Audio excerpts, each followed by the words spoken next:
the guy he chooses to follow turns out to be named Emanon, which is no name backwards. Yes, I am a fucking idiot and also did not put that together until like the line in the movie where the guy, well, first of all, when he draws it backwards on the window, I was like, oh, okay, I get what's going on here. When he starts writing no name and then the camera turns around, it's like literally like the part in that movie Troll 2 where the town is called Nilbog and like 2/3 of the way through the movie. Yeah. It's like, oh my God, Nilbog is goblin spelled backwards. I straight up did not put that together until they said that in the movie. I don't like figure things out when I'm watching movies. Like I like the movie to tell me. Not like tell me explicitly, but I'm not a predictor. So literally I did not like, I was like, oh, Emanon, cool name. Like did not like think that it was no name spelled backwards. And at one point the driver's literally like, Emanon, that's no name spelled backwards. Very clever. And I was like, oh, awesome. Thanks for that. Yeah. The driver's so funny. The driver is hilarious. He has so many one-liners. Like when he's trying to persuade, Jeremy not to be attracted to Emanon. And Jeremy's like, why not? And he goes, because he's a drunken bum? Max, how come that cop is bothering that poor man? He's not doing anything. Because he's a drunken bum. Yeah, or when he remember when he just stops in front of that woman who's gonna attempt suicide by jumping off a church. He just like stops the car and is like, well, this is crazy. And he says, I could understand if she was a dog, but she's a doll. Yeah, I can understand if she was a dog, but she's a doll. Yes, I absolutely wrote down that line. It was psychotic.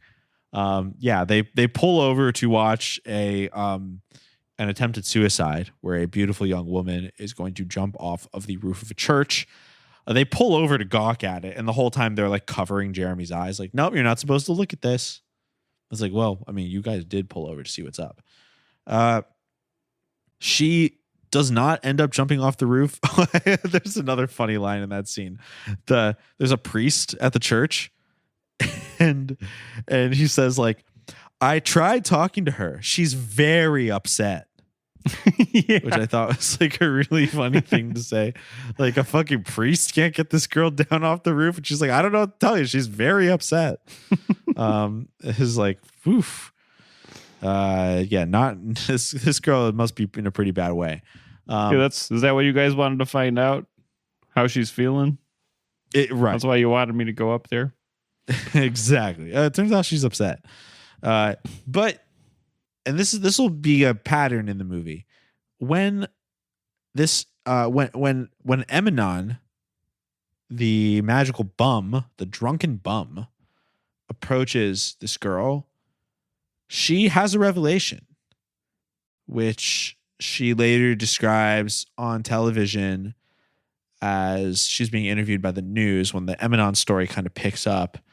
I can't remember her exact words, but she basically describes that like she had a feeling of peace and that she felt that there was something like really special about this man below the surface, and that inspired her to not want to jump off the roof. So all he really did was give her that little smile, and then they embraced, and then she came down. Emanon really has a way. Like, everywhere he goes, he can do things like straight up cause magic to happen. He can make money materialize. He does like straight up like conjuring money magic tricks. Gets a little jam session started, like to what you were talking about earlier with the people in the alley dancing and making music together. That's because he got it going. He's like passes out a harmonica, and then one thing leads to another. I don't know if he's handing out all of the instruments or what. Right. But no, he's definitely the ringleader. He inspires positivity. He like delivers a baby in an alley. I forgot about that. He does a lot of things. He like stops an attempted murder. He's a pretty remarkable guy. a combination of kindness and just like straight up magic. But a very interesting thing is that he is also just a drunk, like canonically.